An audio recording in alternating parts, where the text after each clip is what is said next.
It was done in a very secretive manner. There was no debate on it in Parliament. The people of Kashmir, their voices were not heard on this. So at 11 o'clock when the Home Minister announced this, I was in the plane because we knew, we had anticipated something was going to happen. We needed to be in the valley. So my plane was at 11 o'clock and I was watching it on my mobile phone screen. And then we knew that the moment we land in Kashmir, we would be cut off from the rest of the world, because we've seen previously in 2016 and 2018 how things worked in Kashmir, because the internet is cut off, the landline is completely banned, there is no Wi-Fi anywhere. So you are literally just stay in the valley and you're not sure how you would be in touch with your family or your office. So when we landed, it was a very strange feeling. We didn't know what to do. There was curfew. It was very difficult to go from the airport to the hotel. We were not able to get in touch with my family, with my office. So it was a very, very bizarre situation. And finally we went into our hotel and we were actually, that day we did not go anywhere. And the next day when I because I've been covering Kashmir for so long, I know a lot of people there. And I know the by-lanes and the places where you can go avoiding the security forces, because I could see massive security presence in the valley, which was not seen before. So we managed to speak to a lot of people. The reaction was, it was like bewilderment. The people of the valley, they just didn't know how to react.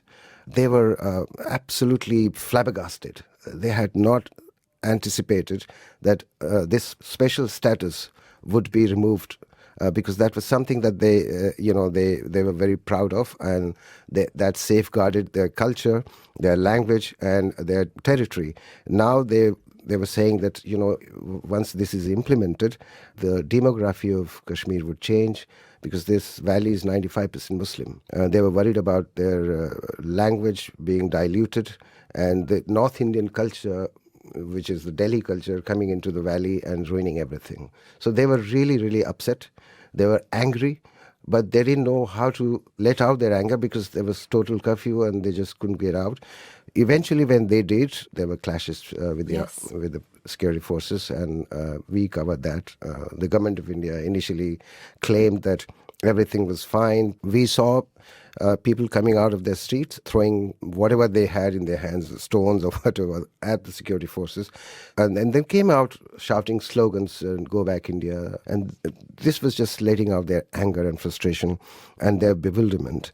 Obviously, there were security barriers everywhere, and they just couldn't go any further. So they were chased by the security forces, and there was also firing happening. We did not see the firing, of course, because this was happening in another area. But it was something that is normal in the valley. But because the government of India had made preparations to ensure people don't come out in the streets and protest, and when they protested, the government of India denied it, but we had proof. We had filmed the protests, we had filmed the firing, and eventually the government of India had to admit that yes, some people had come out on the streets and there were some clashes. But this was something that, if you have been covering the valley, this is not abnormal. This happens in the valley. But because the government of India had made claims that everything was normal, and people had accepted the verdict of the government, the decision of the government, but that was not the true picture. Even now, So that was what was fueling the anger. Yeah, that was false representation of how they were feeling. And on the issue of feelings, you were in the valley, which, as you say, is 95% Muslim, but this impacted the entire state, Jammu and Kashmir. And Ladakh. So in terms of opinions, what you were seeing was a kind of specific area and how passionate they were about retaining their identity. Would you say that was shared across the other areas of the state, or the now Union territory that you went to? The region of Jammu is Hindu majority.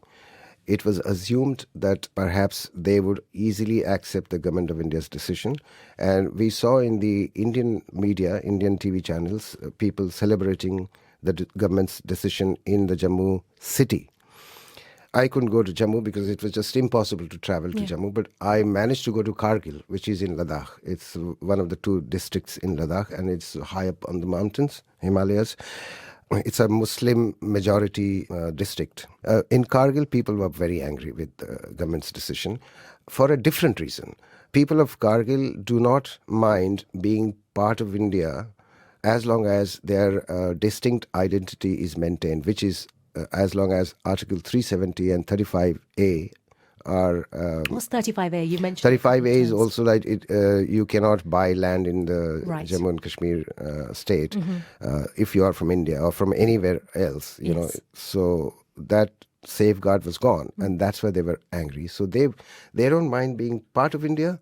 Unlike the Valley people who want independence, they were angry because their special status was gone, and they were also afraid that their distinct Himalayan identity would be completely ruined. At the time, there was an internet lockdown. Meanwhile, outside of the border, there were people tweeting patriotic tweets or tweets about persecution. Where are we with that lockdown now? Because that was a huge talking point at the time. Yes, and we have witnessed that. It was like an open jail. You know, that's the feeling I got.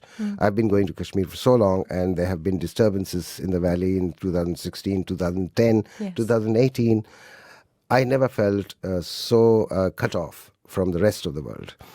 So for the people of the valley, it was even more difficult because the young boys and girls who were studying in India, they were stranded in Delhi, they were stranded in Chennai, in Mumbai. They were not able to get in touch with their families in the valley. I had a friend in Turkey.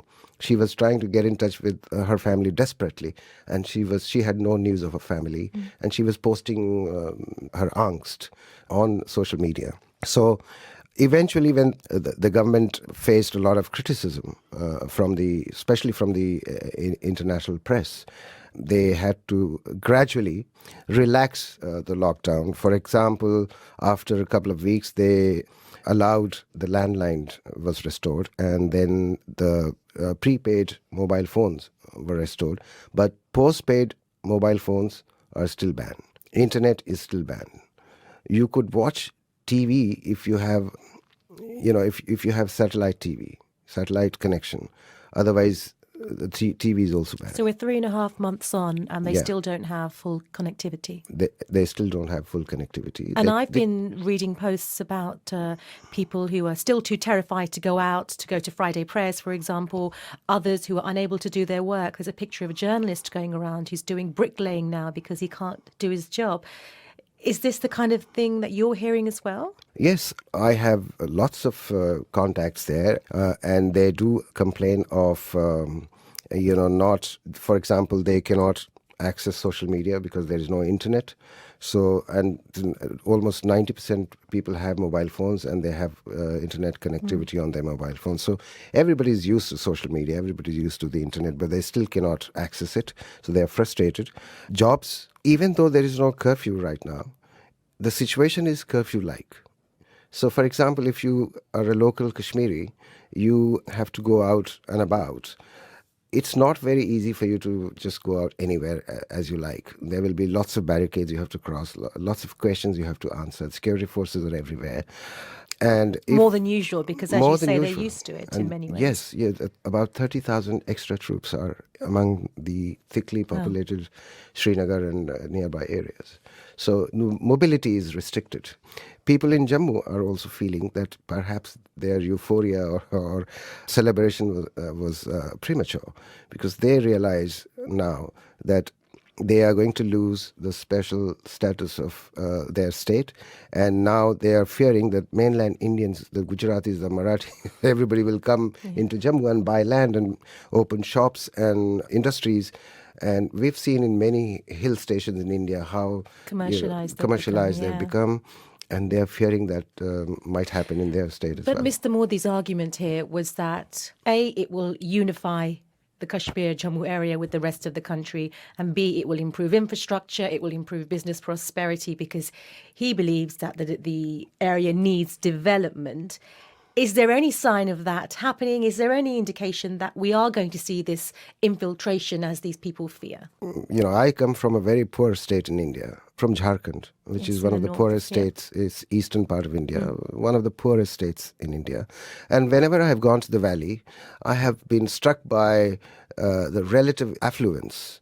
I didn't find a single Kashmiri beggar on the streets of Srinagar. Whereas you can find thousands in Jharkhand and many other parts of India. So to say that Kashmir needs development, every Indian state needs development.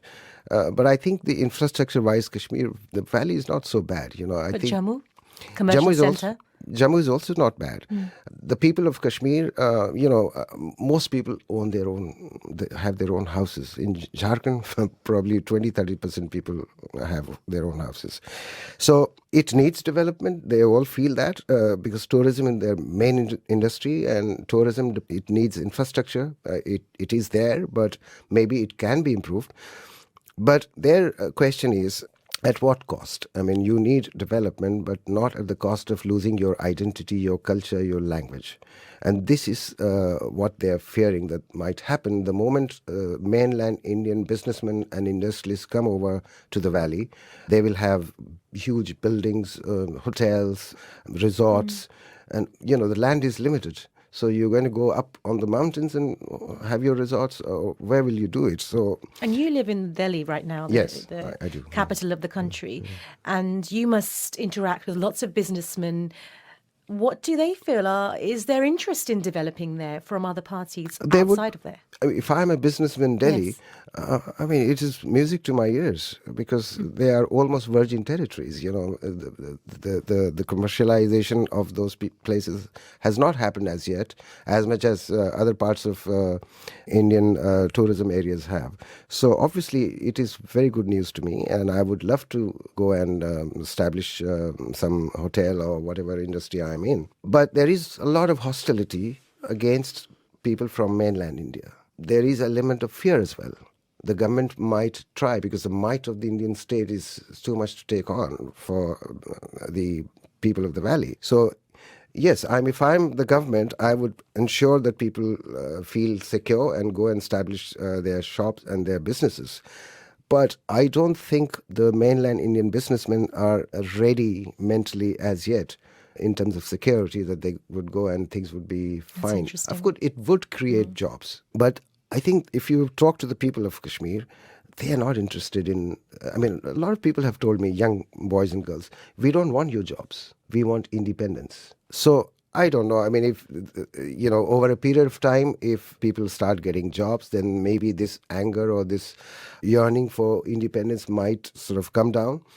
As we have seen in many other places in the world, for example, the Muslim area in China and Tibet, we've seen that. So what the people in the valley, the educated ones, have told me is that they fear that this security, that extra troops, there is an Indian troop for every 8 Kashmiri. This is what I've been told.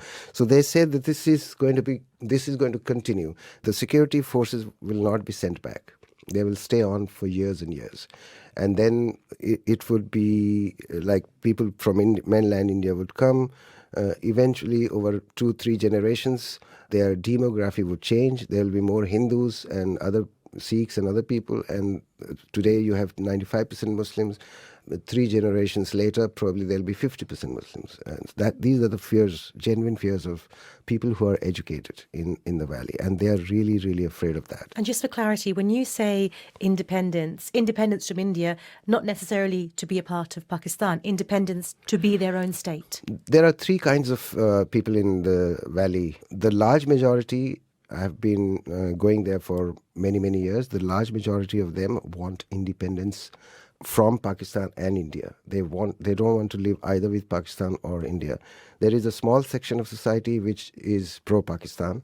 And of course, there is a small section of society which is pro-India. The National Conference is a big political party in the valley, in Jammu and Kashmir.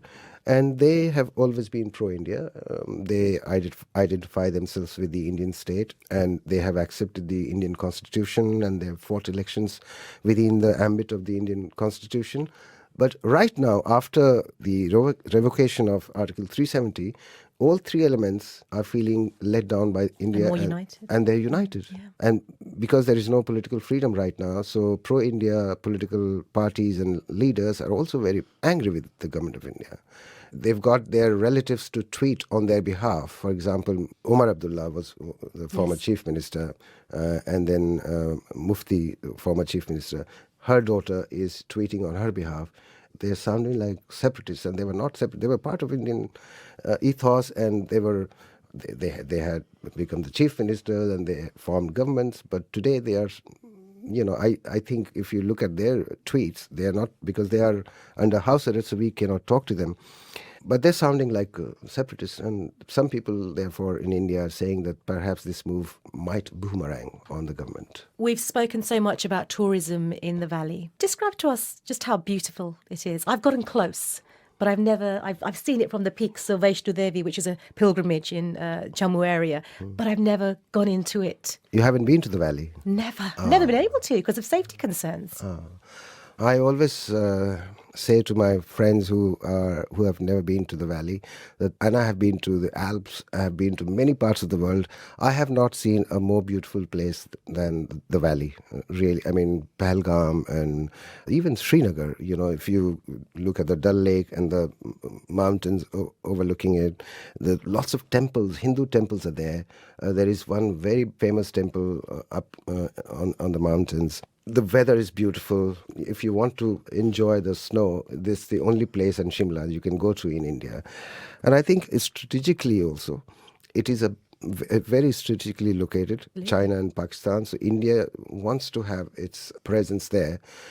India will never allow Kashmir to slip out of its hands because of this strategic location, and also because it is so beautiful. There was a poet, Persian poet, I don't remember the couplet, but the rough translation is, if there is heaven on earth, it is here, it is here, it is here.